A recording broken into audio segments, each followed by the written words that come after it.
Hello and welcome to Courts Today by LiveLaw. I'm your host Debujit Das and this is your essential daily roundup, your look into the most significant legal developments across the country. So let's get started. Starting with the top court, as we always do, the Supreme Court has for the time being declined to intervene in a highly contentious matter concerning the integrity of India's voter rolls, choosing instead to close the door on immediate judicial action. This controversy originated with leader of the opposition Rahul Gandhi's stark allegation of vote chori and large-scale voter list manipulation, specifically targeting the Bengaluru Central constituency during the 2024 Lok Sabha elections. The petitioner Rohit Pandey escalated the issue, claiming he had independently verified the allegations and discovered shocking discrepancies that suggested a systemic effort to undermine lawful votes. The details were stark. Over 40,000 invalid voters and more than 10,000 duplicate entries, including individuals with multiple voter ID cards and an astonishing 80 voters registered at a single small address. Pandey's petition argued that this fraud struck at the heart of the constitutional principle of one person, one vote. He sought an urgent SIT or a special investigation team probe and a complete audit of the rolls. However, the bench of Justices Suryakant and Joy Malia Bagchi refused to entertain the petition,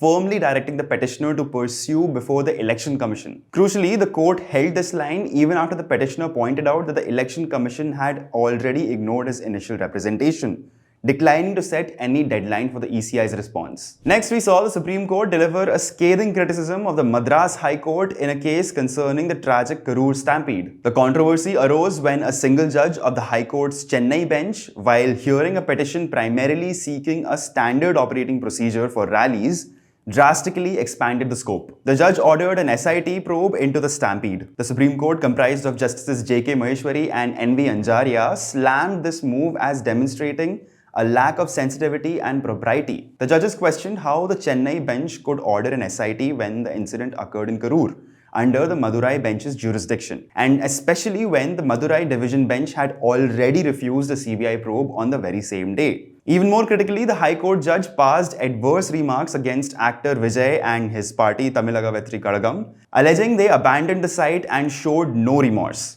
all without making them parties to the case or hearing them out. The Supreme Court has now directed the CBI to take over the investigation, with monitoring by retired Supreme Court Justice Ajay Rastogi. Moving on to the first freedom of speech case of the day from Uttar Pradesh, as the Supreme Court has refused to quash the FIR filed by the Uttar Pradesh police against folk singer Neha Singh Rathore over her social media post regarding the Pahalgam terror attack. The case, which began with an FIR alleging multiple serious offences, including endangering the sovereignty, unity and integrity of India, led to a heated exchange in the top court. Senior advocate Kapil Sibal, appearing for Rathore, strongly challenged the severity of the charges. Sibal pointedly asked how a tweet could possibly amount to charges as extreme as waging war against India under Section 159 of the Bharatiya Nyaya Sanhita. He argued, "I can't be prosecuted for mutiny merely because I have said something against someone." He insisted that the court must quash the proceedings for charges where no clear offence is made out. However, the bench of Justices J.K. Maheshwari and Vijay Bishnoi declined to interfere at this stage. They ruled that while they were not expressing an opinion on the merits,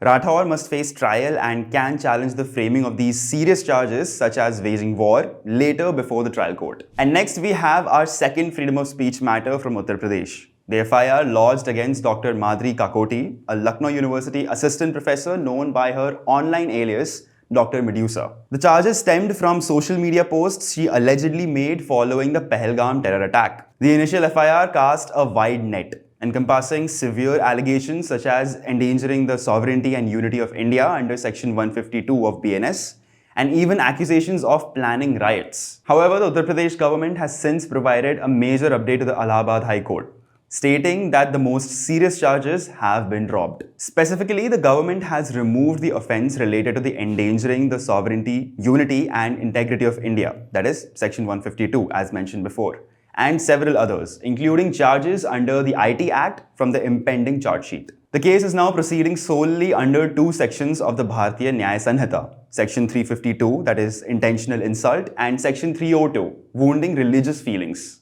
Following these submissions and acknowledging the imminent filing of the charge sheet, the High Court disposed of Dr. Kakoti's anticipatory bail application, formalizing the interim protection she had been granted back in June. Next, we take a look at the ongoing legal battle over the ban of the Popular Front of India, which has moved forward in the Delhi High Court. Here are the facts of the case. In September 2022, the Union Home Ministry declared the PFI and its affiliates as unlawful associations under the Unlawful Activities Prevention Act, or in short, UAPA, citing alleged links to terror activities. This ban was imposed for 5 years. Under the UAPA, a tribunal headed by a single High Court judge was mandated to review the ban's validity. In March 2023, the tribunal upheld the central government's 5-year ban. The PFI subsequently challenged this tribunal order. Critically, the central government had previously argued that the High Court lacked jurisdiction to hear the challenge. However, a division bench of the Delhi High Court led by Chief Justice D.K. Upadhyay has now ruled that the PFI's plea is actually maintainable.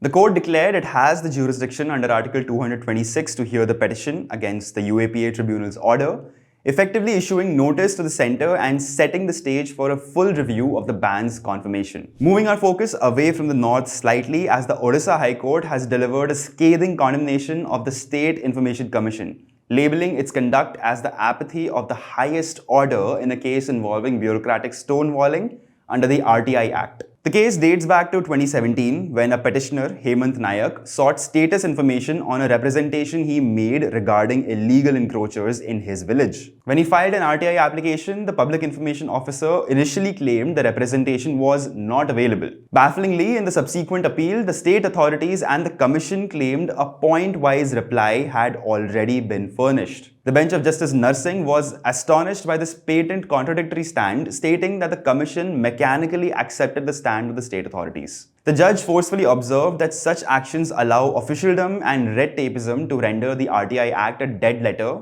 destroying the very purpose of accountability. The court quashed the commission's arbitrary decision, remitted the matter for a fresh hearing, and ordered the Tehsildar of Bhadrak to pay a cost of 50,000 rupees to the petitioner for the sheer lackadaisical attitude and avoidable litigation. The judge even likened the petitioner's ordeal to the nightmarish bureaucracy in Kafka's The Trial.